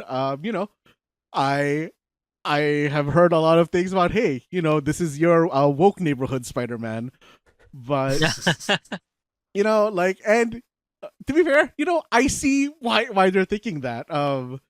Because there are, you know, a lot of not white people in this edition of Spider-Man. To be honest, now that I'm thinking about it, I think other than one other named character, like Peter Parker and his family are maybe the only white people. Oh no. Yeah, there's another like group of white people in this. Never mind. But you know, Your Friendly Neighborhood Spider-Man is I think, very fun take on Spider-Man. You know, it really is a neighborhood level Spider-Man. He's, you know, like chasing people, like chasing, you know, speeding cars, stopping car crashes, taking back, like, you know, bikes, stopping petty thieves. Like, it is a very, very grounded take on Spider-Man, and it is a very, very painfully teenager Peter Parker. The best kind of Peter Parker. Mm-hmm. Yeah, the most, like, you know, kind of not the most nerdy I've ever seen. Like, I think Peter Parker, but he, like, you know, he's a very nerdy, very awkward dude, and you know, I'm living for it. It's exactly what I want out of Peter Parker. You know, he is being kind of naive. He is, you know, being reckless in the way that a teenager is, but you know, kind of going into the series as a whole itself. I am going to be talking, I think, about the series as a whole, but specifically, I think I'm going to be spoiling maybe episodes 1 to 3 of the 10 episodes. I really like that this kind of series gets off to a very quick start. Like, it has the origin story for Spider-Man, but it is, you know, wrapped up within the first, I want to say, like, sub 10 minutes of the first episode, and it really, like, gets into the world building for you know, just Spider-Man in general. The amount of characters that they ended up kind of like smashing into this was a lot higher than I thought, and it wasn't until, you know, later on when I noticed that, hey, they made some characters into kind of minor characters, that I'm like, oh, I should, like, you know, really look up the names of other characters in this series to see who they are. And they're setting up a lot of kind of like threads here that I think they can follow, but you know, I think the kind of important part to me when it comes to a Spider-Man series is, like I said already, you know, the nerdy Peter Parker, like, you know, being a good amount of nerdy. You know, he's worrying about teenager bullshit, like, you know, grades, girls, and trying to, you know, talk to people without being awkward. And the Spider-Man half is, you know, very good. It's very quippy. This is very clearly a starting out Spider-Man. You know, while the web swinging and stuff, like, animation wise, the web swinging and kind of all the action looks very good, but I like that they made him sort of bad at it. Like, you can see that he doesn't have, you know, proper control of, like, the web swinging. His suit is personally, I've never seen this suit for Spider-Man before, where he has his mask, but it's almost like he's wearing like a hockey jersey over a suit, and he has almost like an oxygen tank tied to his waist that is pressurizing his web shooters, and there's like these like tubes running from his like waist to his wrist to shoot the webs out, and him like having that like get caught on things is, I don't know, a very nice kind of touch in making this Spider-Man feel very inexperienced. And as far as the, I think like show animation stuff goes, I think for the most part it's pretty good. I don't know if you guys have seen how it looks, but it is a very cell shady style where it's, I think, aiming to look somewhere between like a comic and the 80s version of cartoon animation. And to be honest, I think it's doing a good job. It's very obvious that they're using like 3D models for this, and for the most part, there's only a couple parts where I think it looks weird. But other than that, the animation is on point. I think the writing so far is, like pretty good. They're setting up a lot of threads. But I think the thing that I want to talk to you guys in particular the most about this, and the reason that I want to spoil episodes 1 to 3, is how you guys feel about them kind of repurposing or kind of putting characters where, they wouldn't be in a normal Spider-Man series. And could you elaborate on that, Matt? Yeah. And what I mean by that specifically is, I think we've all seen the Tom Holland version of the Spider-Man movies where, he's very integrated with Tony Stark. There is basically just a reflection scene of that in Your Friendly Neighborhood Spider-Man, where instead of it being Tony Stark, it's Norman Osborn. And the way that, the show, I'm going to say like at least like within the first 3 episodes, is that, Peter's doing his thing. He gets a internship at Oscorp, and then, being a reckless teenager, Peter Parker decides to, change into Spider-Man well within view of Norman Osborn's like eyes. And kind of the way that they've been playing Norman Osborn here is, he's like a hero like lover. Like he just, really likes the concept of heroes. Like he really likes, Captain America. He really likes Iron Man. He really likes, those characters. And I am very much expecting Norman Osborn to, become the Green Goblin at some point.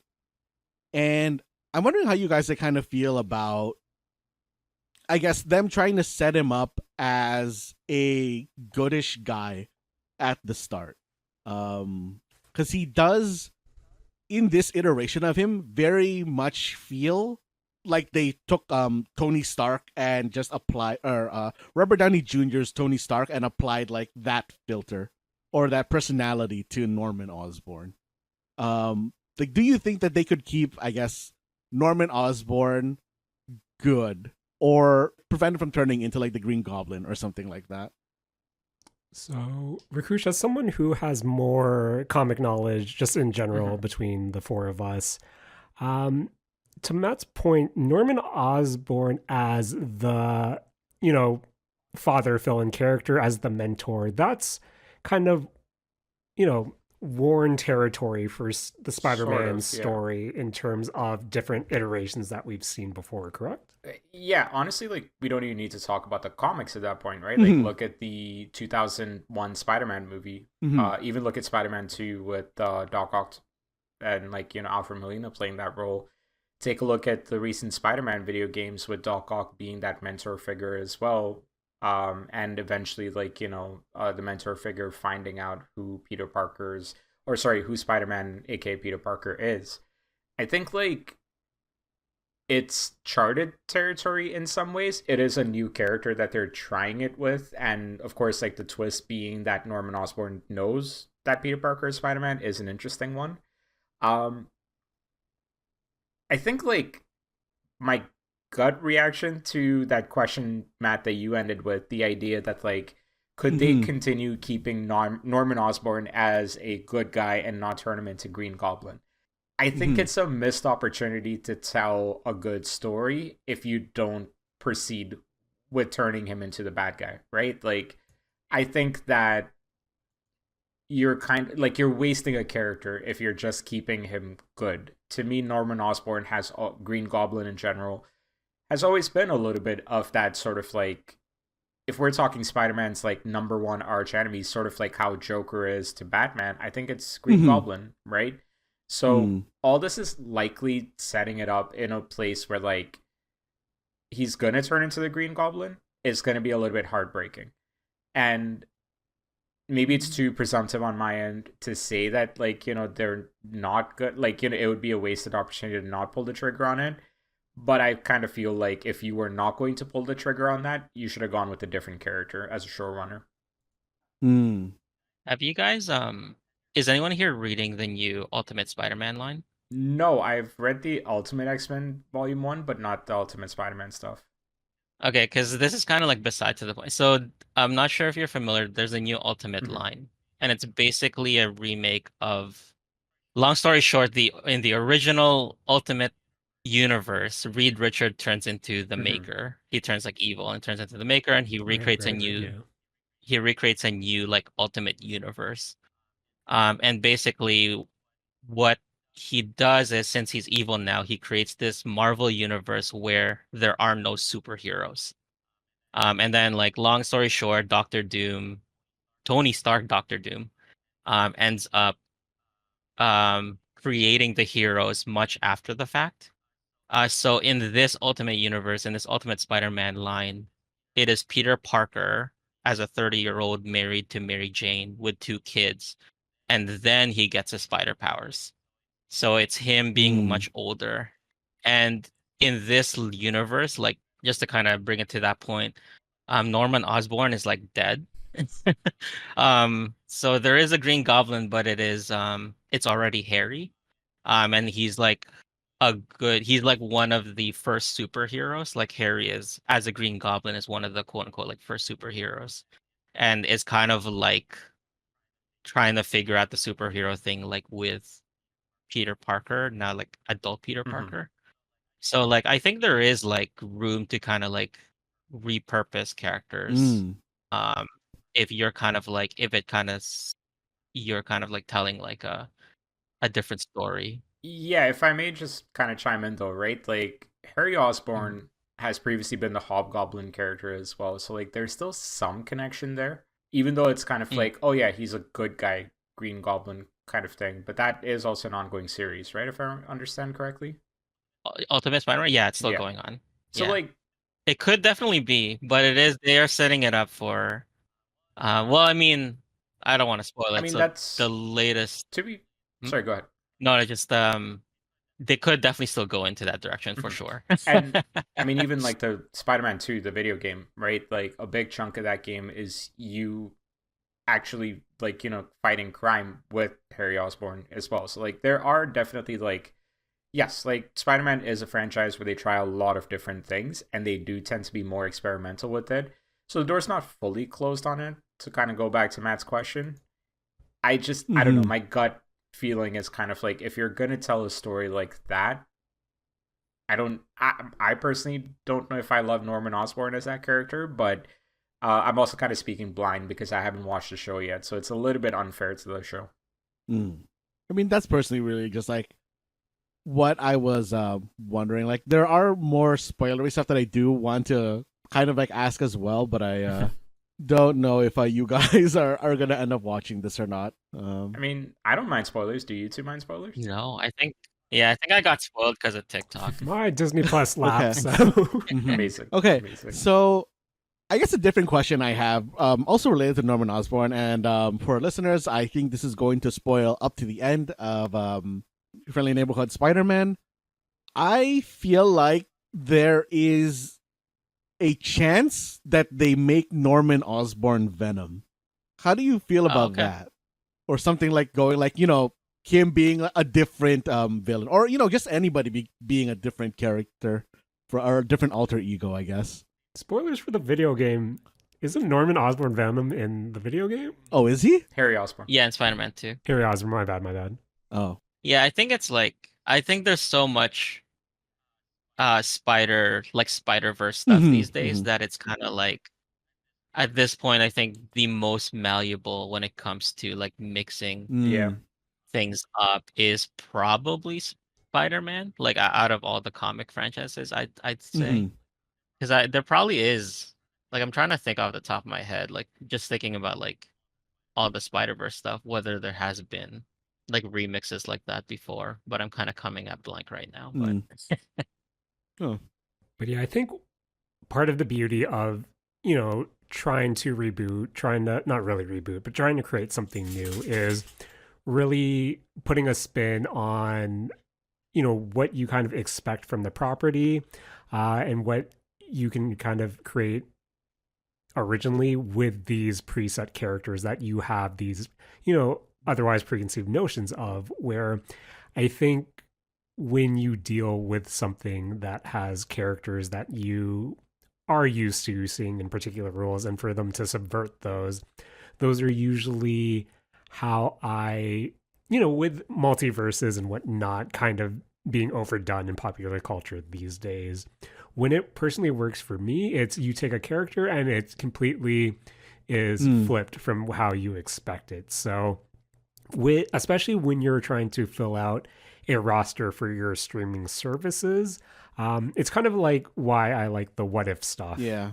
When they produce those seasons of just trying to see these alternate takes. And when you're trying to tell a story of Spider-Man who has this rogues gallery of classic characters, of classic villains, and then for you to, flip them on their head or present them in a way that you didn't expect is something that I do like to see, just to help keep things fresh and potentially tell new stories. And let's just face it, kind of as Julian was telling us about the ultimate storyline going around right now, I feel like that's how you continue to breathe life into these characters, by just retelling stories with the same Yeah. Mhm. characters, but just through a different lens. So I think if they continue on, I wouldn't want them to stop there.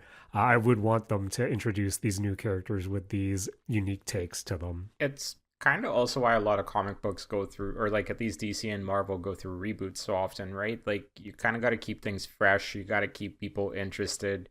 Like when I was collecting comic books, one of the more daunting tasks of collecting a comic book is like a Detective Comics being in the 900s, for example, yeah, and not Mm. having like the previous 900 that you can collect, right? Like there's also that mentality sometimes. So it's like, yeah, like, try new things out. If it works, great. Like, I mean, Ultimate Spider-Man in and of itself from like the 2000s, I mean, was like a very fresh reboot, fresh perspective on things. And in many ways, Ultimate Spider-Man and the Ultimates, those two series from the early 2000s are kind of like the pioneers when it comes to like, reimagining all of these characters, right? Like why was they're Marvel. kind of yeah, they're kind of what people now think of when so Yeah. like when people think of Spider-Man, a lot of the times people will think of like high school Spider-Man.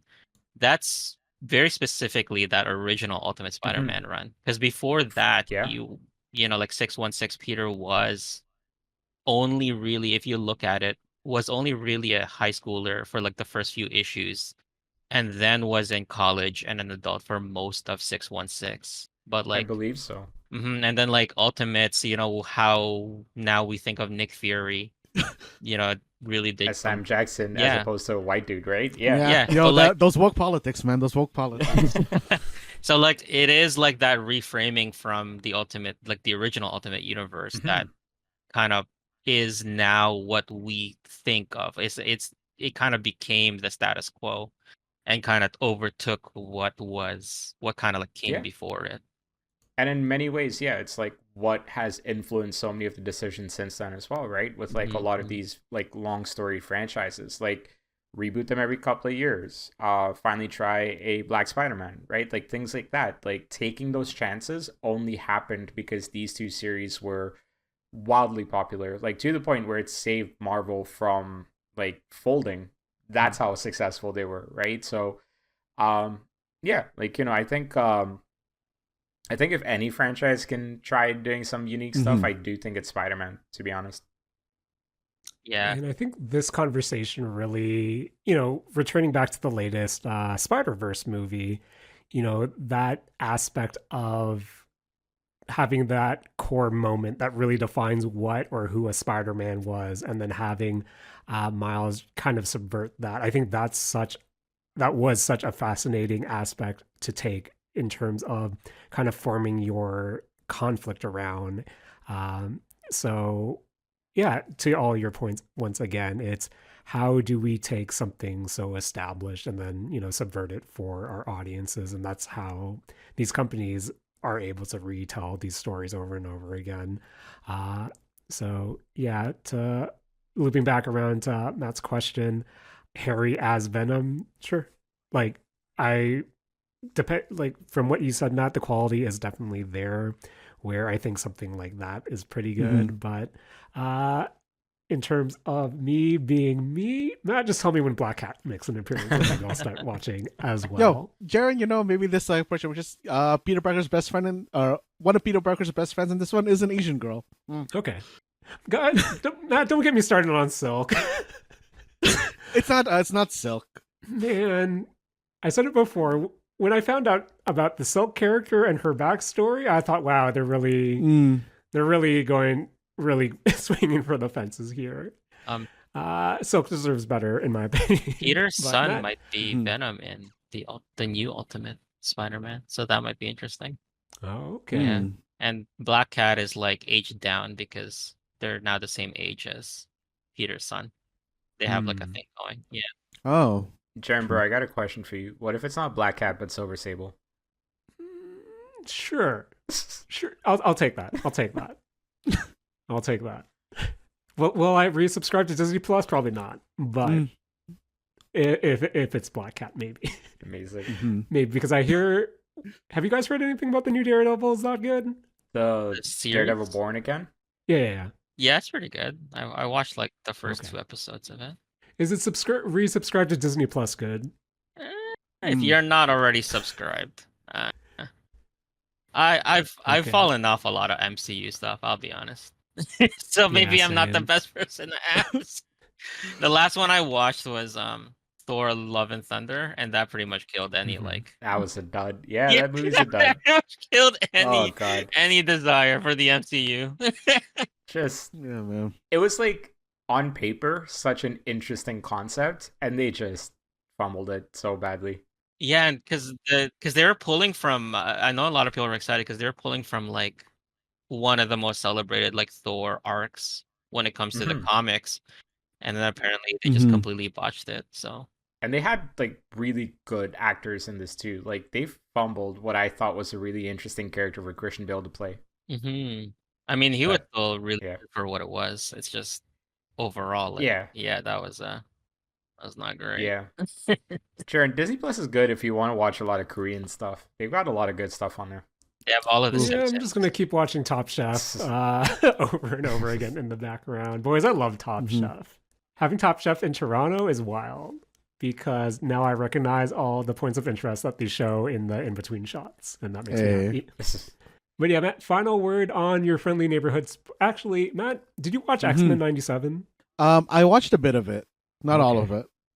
I guess my final question for you is, now that we've hit Spider-Man and X-Men in terms of appealing to us 90s kids, for better or for worse, where do you think they can go for their animated, I guess, franchises? Ooh, what other big cartoons were around back then? Spider-Man. I feel like Spider-Man and X-Men were like the big ones. Iron Man. Maybe Iron Man. Yeah, like Iron Man. The cartoon wasn't as popular as either of those, like when we were kids. But I think Iron Man has enough like mind share that fair it could be where they go. Was there a Fantastic Four one? Oh, Fantastic Four. No. There wasn't? Okay. For some reason I recall like them existing. Or maybe There's that was 70s. That was Fantastic Four. Like in the 90s though. Did they show up in Spider-Man? Yeah, in the Secret Wars episode. Oh yeah. Okay. Oh yeah, they did. Yeah, I remember that cameo. Yeah. I very much remember Human Torch and Spider-Man, like 90s Spider-Man for some reason. No, I think he was in that. Okay, let me check who was in the Secret Wars episode. But Jaren, go ahead. All right, while you're looking that up, guys, final thought. What's more likely for the Disney Plus MCU, I guess just MC at this point, or Marvel animated franchises or kind of platter. What's more likely, a Young Avengers in the style of Teen Titans Go, Squirrel Girl standalone, or Jeff the Shark standalone? Ooh, I think Young Avengers as Teen Titans Go is pretty pretty seeable for me. Okay. Oh, this is crazy. Okay. Yes, Fantastic Four was in the Secret Wars episode, but also Captain America was in it. What? Voiced by David Hayter. Oh, Oh, what? nice. Oh man. Metal Gear. Okay. Metal Gear. So yeah, Your Friendly Neighborhood Spider-Man available now, Disney Plus. But Matt, Oh wait, hang on. What's One last thing, because I feel like I have to say this. While we're on this nostalgia train, the opening for Your Friendly Neighborhood Spider-Man is, of course, a rap remixed version of the '90s Spider-Man theme, and a really nice tidbit at the end is that I really like it when openings do this. The opening changes ever so slightly at the end of every episode, or at the end of every episode's opening, where it is a different kind of notable Spider-Man comic book cover, which I thought was Oh, a nice. nice touch. Yeah. I like that. I like that. But yeah, I'll try it again. Your Friendly Neighborhood Spider-Man now available on Disney Plus. But Matt, Mm-hmm. beefy boy episode, Yes. but can't end it just yet. So Matt, Mhm. please challenge us this week. All right. So we are going to be doing the Don't Match Me challenge, as always, at the end of every episode. As always, the rules for this is that I, the question asker, am going to ask you, the listener, along with my co-hosts, 5 questions, and I am going to give 5 answers. The goal for you, the player, is to provide answers that do not match my answer. And of course, if that sounds a bit easy for you and you want to play on a harder difficulty, my co-hosts will also be revealing their answers, so you can try to additionally not match one or all of them. And remember, this is a podcast, so if you need time to think of an answer, there's no shame in pausing the podcast, doing a quick Google search, and then, starting us up again, because we're always going to be on the other side of that play button. And, kind of the big topic that I brought for this episode was Spider-Man, so I decided to do a Don't Match Me Spider-Man edition. Ooh. And, let's just, get into it right from the top, slightly stealing from, Rakush's Don't Match Me a couple weeks ago. My first question is, name any Spider-Man villain. Slightly stealing? That is the exact question. Yours was name anybody in the Insidious 6, which is basically the Sinister same. Or no, Six. anybody in a Sinister 6, which was basically the same question. But This guy. you gotta, Came up with the RC Cola equivalent of that question. Oh my god. Answer my RC Cola. Sorry, the question is any villain in the Spider-Man universe. Yes, name any Spider-Man villain. It's just a very Okay, wide. I feel like I need to. Okay, if you're saying it's wide, okay, I think that answers my question. Okay. I'm good. Got it. All right. So name that villain in 3, 2, 1. Going with the big meme, Big Wheel. Good answer. Good answer. Nice. For me, I went with. Matt, I was going to ask to clarify, but I just went with it. Of course, I went with Black Cat. I think it counts. Okay. Yeah. They've been Mhm. they've been a villain every now and then. Guys, she's a villain to Mary Jane. Let's put it that way. Fair. This guy. Julian? I chose from the 90s cartoon Hydro Man because he Ooh. turned Mary Jane into water. And then the show ended. The show ended with Spider-Man never getting Mary Jane back. Oh, was that how that one ended? I just assumed I never saw more Amazing. episodes. No, Oh. it was leading to this whole storyline where he was supposed to get the real Mary Jane because the Mary Jane he was marrying was a water Mary Jane. Right. Yeah. But it got canceled, so he never got Mary Damn. Jane. Also translates to Damn. hydrochronic. Oh. Yeah, Coach, which villain did you end up picking? I'm going to tie into this new TV show. I'm going to go with a villain voiced by WWE superstar Biggie. Hey. I'm going with Bulldozer. Hey. Okay. So, going for my question 2 is name any non-Spider-Man video game where you can play as Spider-Man. So, Okay. as long as it is not titularly a Spider-Man video game, I think it counts. That you can play Spider-Man? Okay. Mm-hmm. Okay, I'm gonna take a wild guess that I'm gonna get matched with Julian here. Let's see. So, name that game in 3, 2, 1. I'm going with Marvel vs. Capcom 3. Nice. Mm-hmm. Nice. Mm-hmm. Good option. Not- Mm-hmm. I went with the game where you can also play as Black Cat Fortnite. Mm. I guess that counts. Yeah. Mm-hmm. Mm-hmm. I think I did mine wrong. Because I was like, is this a Spider-Man game?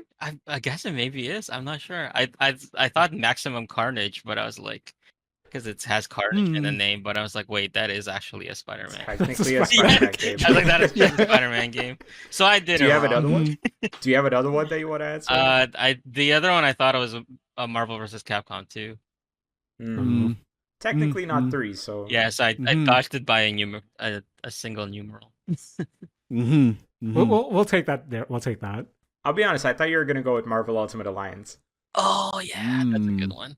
It was either gonna be that or Marvel Nemesis: Rise of the Imperfects, which is Ooh. 20-something years later, the single worst game I've ever played in my life. Oh man, I forgot about that game. Oh, Remember, if you man. pick Spider-Man, Right. you can just swing around the level and no one can get you. It's so Yeah. bad, dude. That game is Yeah. that game was the first time where I saved up for a video game, and then I played it, and I've never been grumpier in my life. Oh, And I started man. this episode by talking about how that McFlurry cup is woke. So yeah, Oh, Tony Hawk 3 would also be a good answer. Yeah. right, Two. yeah. He was in Tony Hawk 2. Yeah. Oh, 2. I'm surprised none of you picked Tony Hawk. I thought that was gonna be at least one of you. Okay, so going on to my third question, getting slightly more specific, but I honestly think this one isn't really that specific. Name any variant spider suit. So any spider suit other than, the original red and blue. Okay. Mm-hmm. There's always a ton of these in Spider-Man games, all with their own kind of like powers to them, but just name any spider suit variant. Okay. Like this, it has to be a suit, right? Not a Spider-Man variant. Mm-hmm. Okay. Mm-hmm. Yeah, like a suit. Yeah. So name that suit in 3, 2, 1. I'm going with, my personal default on alternate Spider-Man suits, the symbiote suit. Nice. Mm-hmm. Mm-hmm. Good answer. Good answer. Classic answer. Mhm. Classic answer. Classic answer. Not. Mm-hmm. I went with, of course, the spare Fantastic Four costume, his bombastic Bagman variant. Oh, that's a good one. Mm-hmm. Oh man, it's a good one. That's a good one. Julian? I'm going with this canonical final suit, Last Stand suit. Rakush? I'm pretty sure this is a Peter Parker, so I'm going with the Spider-Man Noir suit. Yeah, that is a Peter Ooh. Parker. Yeah. Okay. Mhm. All right. Good answer. Good answer. That's what I was struggling with because there's so many non-Peter Parker Spider-Mans. Going on to my question 4, this one I think is a lot more specific than all my other ones. Name any live action Spider-Man movie. Live action. Ooh. Any live action one. It's a movie. It has to be a movie, not a show. Mm-hmm. Mm-hmm. Okay. Any live action Spider-Man So movie. Spider-Man Tonkatsu is Tokatsu. Tokuhatsu or whatever. Guy. I was struggling so hard to find a way to incorporate Japanese Spider-Man into these questions. Man. So name that Spider-Man movie in 3, 2, 1. I'm going with the second reboot, first movie, The Amazing Spider-Man. Ooh, good answer. Good Andrew answer. Garfield one. Mm-hmm. Yes, the Andrew Garfield, the first Andrew Garfield one. Jaren, what are you going with? I went with, I think it was the last one with Spider-Man No Way Home. Julian? My joke answer is the racist Spider-Man, Spider-Man Lotus. What? Wait, what? Oh, it's a Spider-Man Lotus is like a Spider-Man fan film that it's like it's live action, and then there's a big incident because the guy who played Spider-Man was no. extremely racist. This has a 3.1 on IMDb. Amazing. It's not a good movie, I'll tell you that. Oh man. But anyways, I thought Spider-Man 2 though. Hmm. Rakush? My joke answer is Madame Web, which is Ah, one of the most yeah. insane movies I've ever watched. It counts. Oh man, I'm gonna that's go with good, that that's one. Good. I'm actually gonna go with that one because That's good. technically, That's good. He was good, he that's was good. in that movie just as a baby. Mhm. exactly. Oh man, Fair enough. Rakush? Fair enough. That how's your movie's CPR insane. technique? Oh god, dude, I Alright. gotta rewatch that movie. There's some real insane dialogue in that movie, especially with Ben Parker. Ben Parker. I'm pretty sure. All right. So going on to my last question, which I think has less answers than my previous one, but I'm honestly not totally sure. So, question 5. A lot of Spider-Mans use the naming convention of like adjective Spider-Man. Hmm. I want you to name any adjective used in the adjective Spider-Man naming convention. Ooh, that's a Okay. good one. So, name that adjective Oh, yeah. in 3, 2, 1. I'm going with one that I keep telling myself I'm going to read. I'm going with superior. I knew it. I should have picked Ooh. Superior, but Superior's so good. We Oh got dang, we lost. Okay. Yeah. Damn. Oh, Rakush, you picked superior as well? No. Oh, okay. Julian, were you knocked out? Yeah, Matt. Okay. Boys, hard to Google. Hard to Google. So I just went with the next best thing. Matt, do you count Ultimate Spider-Man? I would say ultimate is Yeah, adjective I count Spider-Man. it. Mhm. Yeah, that's one of the 4. Mhm. Okay. I'm going with Spectacular Spider-Man. Ooh. That was the cartoon answer, good before answer. this one. Mm-hmm. I heard that was a very good cartoon. Yes. And a very good take on Spider-Man. Did you watch it? Cool intro music. I saw a couple of episodes. Seemed nice. Mm. But like it's definitely one of those cartoons where like I think it's made for the generations after us and not for us. So yeah. Yeah. I thought the art style was like really weird in it, which I think was like really like limiting me in going into It it. was early Fair. CG, early like cell shading, wasn't it? Or Ish. Was it? Oh, I thought it was drawn. I think mostly. it's drawn. There might be some CG stuff. oh Like, I wait, no, remember sorry. more- I'm thinking of something else. Hmm. Never mind. Matt, Mm-hmm. thank you for bringing us this week's Don't Match Me challenge. Congratulations to Rakush and myself for surviving. Julian, I apologize for you taking the hit there, but hopefully our friends at home also survived the challenge this week. But boys, another beefy boy episode filled with, some highs, some lows, and boys, let's face it, some questionable goofs this episode. Real questionable, but that's comes with the territory here on the Mistake Zone. So, as always, I want to thank one of my best friends in the whole wide world, Matt Alba, for joining me this week, and of course, editing this podcast and bringing us Don't Match Me. Yo, thanks, man. As always, I want to thank you for hosting the show and for how it ended, the ride in joining me on Dress Up Darling. I want to thank one of my best friends, Rakush, for joining us this week and getting me to spend $5.09 plus tax on a snack size McFlurry. That is an insane price. Also, the woke mob has conspired against me in the fantasy video game by giving Assassin's Creed high reviews. So thanks, woke mob. And finally, I want to thank one of my best friends in the whole world, Julian, for joining us this week and helping us stay relevant by talking about Assassin's Creed Shadows. Yeah, for sure. Glad to be here. And that's it. We're running out of time to thank people. So, Matt, please take it away. This has been the Mistake Zone, and we're all out of plastic McFlurry cups. The cups were plastic. The lid was.